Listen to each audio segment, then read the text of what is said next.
Hi, welcome back. So, today let us discuss one more topic, that is about how to speak about completed actions. So, here many tenses are there, and many people try hard to learn tenses. But here, my effort is to teach you speaking English without much emphasis on grammar. So, this is my small effort to make you familiar with the past tenses. So here every day we talk to different persons, we talk in different scenarios about different topics. And if you observe very keenly, our conversation completely will be a question and answer, isn't it? Definitely it will be like a question and answers. We ask plenty of questions to others, they'll ask plenty of questions to us, and we answer them positive answers sometimes negative answers like them. So ఏంటంటే నేను చెప్పేది, మనం ఏ మాట మాట్లాడినా కూడా ప్రతిరోజు జరిగేటువంటి మాటలలో ఎక్కువగా మనము క్వశ్చన్ అండ్ ఆన్సర్ పద్ధతిలోనే ఉంటాయి ఎక్కువ శాతం. ఇవాళ నువ్వు వస్తున్నావా కాలేజీకి? నేను రావట్లేదు. నేను వస్తున్నాను. నీ వర్క్ అయిపోయిందా, కంప్లీట్ అయిందా? ఎస్, నా వర్క్ కంప్లీట్ అయింది. కాలేదు, ఇంకా కొంచెం ఉంది. సో ఇలా దాదాపుగా about past actions we shows much more interest to talk about past actions. So today let us see how to use some particular words to ask questions regarding past actions and how to answer it positively, how to answer it negatively. Without grammar, let us practice this. Definitely after going through this video, you will definitely understand how to question others and how to answer others positively and negatively. So let us go on. Hi.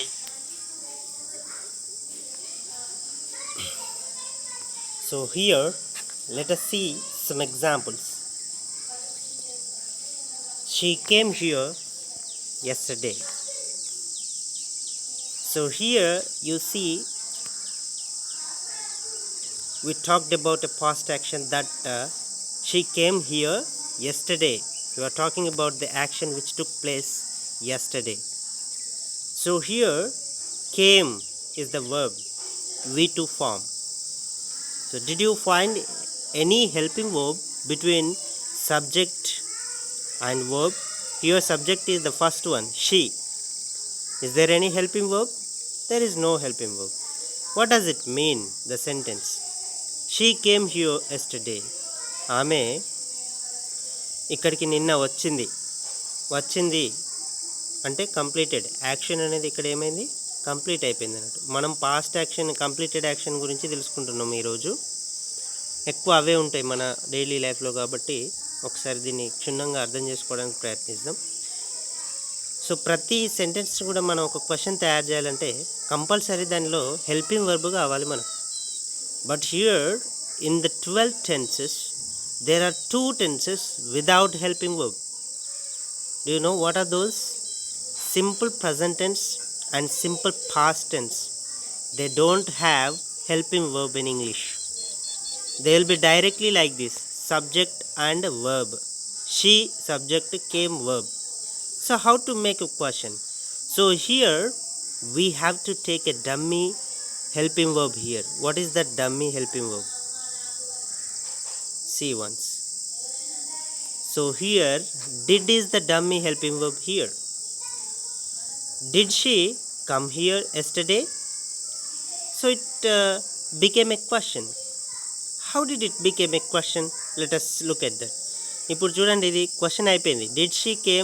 Did she come here yesterday? ఆమె నిన్న ఇక్కడికి వచ్చిందా? ఒక question అయిపోయింది. ఎలా question అయింది, అది ఏమేమి చేంజెస్ చేసినాం మనం చూడండి. షీ కేమ్ హియర్ ఎస్టర్డే అనే సెంటెన్స్లో దాని ముందు డిడ్ అనేది పెట్టినాం, హెల్పింగ్ వర్బ్ అనేది. సో కాబట్టి అది ఒక క్వశ్చన్గా తయారైంది. అంతే, మనం చేయాల్సింది సింపుల్. ఒక హెల్పింగ్ వర్బ్ని బయటకు తీసుకొచ్చి దాన్ని ముందు పెట్టడం వల్ల, సబ్జెక్ట్ ముందు పెట్టడం వల్ల అది ఒక క్వశ్చన్గా మారిపోతుంది. ఇంకా సింపుల్ పాస్ట్లో మీరు ఒక్కటి చేయవలసింది ఏంటంటే, ఇక్కడ కేమ్ అనేది V2 ఫామ్ వాడాను నేను, బట్ ఇక్కడ డిడ్ అనేది already V2 form. Do, did, done. So did అనేది ఆల్రెడీ V2 ఫామ్ వాడిన కాబట్టి ఈ కేమ్ అనే దాన్ని V1 ఫామ్గా చేయాలి, వర్బ్ 1గా, అంటే కమ్, ప్రజెంట్ వర్బ్గా చేయాలి. దీన్ని పాస్ట్ వర్బ్ అంటారు. కేమ్ అంటే past verb. Come, came, come. So ఇక్కడ డిడ్ అనేది ఆల్రెడీ V2 ఉంది కాబట్టి కమ్ అనేది V1గా చేయాలి. In one sentence we are permitted to use only one V2. So that is why did she come here yesterday? So became a question. She didn't come here yesterday. She didn't come here yesterday. ఇది ఒక negative answer అయిపోయింది. ఇప్పుడు మధ్యలో ఉన్నది question అనుకుంటే, did she come here yesterday అంటే అది ఒక క్వశ్చన్ అనుకుంటే దానికి ఏం ఆన్సర్ చెప్పొచ్చు? Positive. She came yesterday here. She came here yesterday, positive answer. ఆమె వచ్చింది నిన్న ఇక్కడికి. She did not, did not ఇక్కడ డిడెంట్ అయింది అన్నట్టు. She didn't come here yesterday. ఆమె నిన్న ఇక్కడికి రాలేదు. ఫస్ట్దేమో ఆమె ఇక్కడకు వచ్చింది, ఆమె ఇక్కడకు రాలేదు. ఇక్కడ క్వశ్చన్ ఏంటిది? సింపుల్గా did she come here yesterday. So like this is one example. First I am giving you without giving you any kind of tense, name of tense. Here see, సరే ఇందులో హెల్పింగ్ వర్బ్ లేదు కాబట్టి మీకు కొంచెం కన్ఫ్యూజన్గా ఉంటుంది. కాబట్టి మనం ప్రజెంట్ కంటిన్యూస్ నుంచి ఒకటి తీసుకుందాం, ఎలా క్వశ్చన్ చేయాలనేది. ఇక్కడ చూడండి, she is teaching a lesson. ఆమె పాఠం చెప్తూ ఉంది. ఇది పాస్ట్ యాక్షన్ గురించి కాదు, జస్ట్ మీకు ఎట్లా క్వశ్చన్ తయారు చేయాలనో దానికోసం తీసుకునే ఎగ్జాంపుల్ ఇది. She is teaching a lesson. ఆమె పాఠం చెప్తూ ఉంది. Right here what did I do here changes. Is she teaching a lesson? Just simply observe the symbol. Is అనేది నేను ముందుకు తీసుకొచ్చి పడేశాను, షీ అనేది దాని తర్వాత వేసాను. Remaining sentence same. కానీ ఫస్ట్ సెంటెన్స్లో ఎందుకు అలా జరగలేదంటే, ఇందులో హెల్పింగ్ వర్బ్ లేదు కాబట్టి డమ్మీ తీసుకున్నాను నేను. డిడ్డే ఎందుకు తీసుకున్నా అంటే, ఇది కేమ్ అనేది V2 ఫామ్లో ఉంది కాబట్టి నేను V2నే తీసుకోవాలి. కాబట్టి డూ డజ్ తీసుకోలేను. పాస్ట్ యాక్షన్స్ గురించి మనం మాట్లాడుకునేది కాబట్టి డిడ్ తీసుకోవాల్సి వచ్చింది. So like this. Did you understand how to make a question simply? Yes, you have to just pick out the helping verb and keep in front of the sentence. It becomes a question. Once let us have a look at these. V1, V2, V3. Come, came, come. Did, do, did, done. Scold, scolded, scolded. Write, wrote, written. So already you might be familiar with all these verb 1, 2, 3. So present verbs. V1 present verbs, V2 past verbs, V3 also past participle, we say that. So let us see V2 and V3 forms to talk about completed actions in our life. See, one more way. Here just we have seen did she come here yesterday. మనం ఇక్కడ simple పాస్ట్లో చూసాము, ఇక్కడ చూద్దాం. మళ్ళీ one more వే ఉంది. అంటే past మాట్లాడడానికి మనకు ఇంకొక వే ఉంది. ఎలా? He has written a letter. He has written a letter. అతను ఒక లెటర్ రాశాడు. ఇది కూడా కంప్లీటెడ్ యాక్షన్. ఇక్కడ హ్యాజ్ అనేది హెల్పింగ్ వర్బ్, రిటర్న్ అనేది V3. Right? How to make a question? Let us see. Has he written a letter? Has he written a letter? See the symbol. Has came front of the subject here. So what is the subject? He. Has he written a letter? It became a question. Right. What is the negative answer for that? He hasn't written a letter. So he hasn't written a letter. But here V3 remains same in the 3 sentences. క్వశ్చన్లో రిటర్నే ఉంది, మళ్ళీ negative సెంటెన్స్లో కూడా రిటర్నే ఉంది. ఈ tense మారదు. Okay friends, we have seen two ways to talk about past actions. మనం 2 విధాలుగా మాట్లాడుకోవచ్చు. కాంపిటేటివ్కి వచ్చినప్పుడు మళ్ళీ మారుతుంది. కాకపోతే జనరల్ ఇంగ్లీష్లో ప్రజెంట్ పర్ఫెక్ట్ వాడాలన్నా, సింపుల్ పాస్ట్ వాడాలన్నా, అయిపోయిన యాక్షన్ గురించి అంటే మీ నోటికి ఏది వస్తే అది వాడండి. It is simple. Just our effort is to make others understand what we are speaking, whether we are conveying our message or not. That is important for us. 2 కూడా past యాక్షన్స్నే తెలియజేస్తాయి. నేను మళ్ళీ మీకు ముందు స్లైడ్లో చెప్తాను కాంపిటేటివ్లో ఏం డిఫరెన్స్ ఉంటుంది, మన జనరల్ ఇంగ్లీష్లో ఏం డిఫరెన్స్ ఉంటుంది అనేది. But you have got an idea. So here ఈ హ్యాజ్ వాడేటప్పుడు కొంచెం మనం జాగ్రత్తగా ఉండాలి. ఐవి యూ దే దీనికి సమానమైనటువంటి నౌన్స్ వచ్చినప్పుడు మాత్రం మనం హ్యావ్ వాడాలి. ఈ ప్రనౌన్స్ వచ్చినా, దీనికి సమానమైనటువంటి ప్లూరల్ ఫామ్స్ వచ్చినా కూడా, వాళ్ళు, మా ఫ్రెండ్స్, మా పేరెంట్స్ అట్లాంటిది వచ్చినా హ్యావే వాడాలి. He, she, it. So third person singular we have to use has. So these are the 2 ways to talk about completed action in our life. So let us see. So these are, what are the names of these tenses? First one is simple past. She came here yesterday. That is simple past. Present perfect. He has written a letter. That is present perfect. But both are used for to convey about completed actions. Right. There are 2 tenses to speak about past actions, right? Let us see what is the difference between competitive English and general speaking. People say we should not use present perfect tense here, we should not use simple past here in competitive examinations. What is the difference? Let us see. Raju has broken my spectacles. Has Raju broken my spectacles? Raju has not broken my spectacles. ఇక్కడ మధ్యలో చూడండి, has Raju broken my spectacles. Raju నా కళ్ళజోడి పగలగొట్టాడా అని అడిగినాం. పైనున్న sentence Raju has broken my spectacles. Yes, Raju పగలగొట్టాడు, నా స్పెక్టకల్స్ని పగలగొట్టాడు. Raju has not broken my spectacles. Raju నా కళ్ళజోడు పగలగొట్టలేదు. మధ్యలో క్వశ్చన్ అయితే రెండింటికి పాస్ట్లోనే ఆన్సర్ చెప్తున్నాం మనం. రాజు పగలగొట్టాడు ఒకటి, పగలగొట్టలేదు ఒకటి. సో మరి సింపుల్ పాస్ట్ ఎప్పుడు వాడచ్చు? ఇది మనం ఇంతసేపు చూసిన 3 సెంటెన్స్లు కూడా ప్రజెంట్ పర్ఫెక్ట్ టెన్స్ అంటారు దీన్ని. హ్యావ్ వాడుతుంది. అందులో కూడా మనం పాస్ట్ గురించే మాట్లాడినాం. ఇప్పుడు సింపుల్ పాస్ట్ చూద్దాం. Raju broke my spectacles 2 days ago. Did Raju break my spectacles? Raju didn't break my spectacles. What did you observe between these 3 sentences and the first 3 sentences?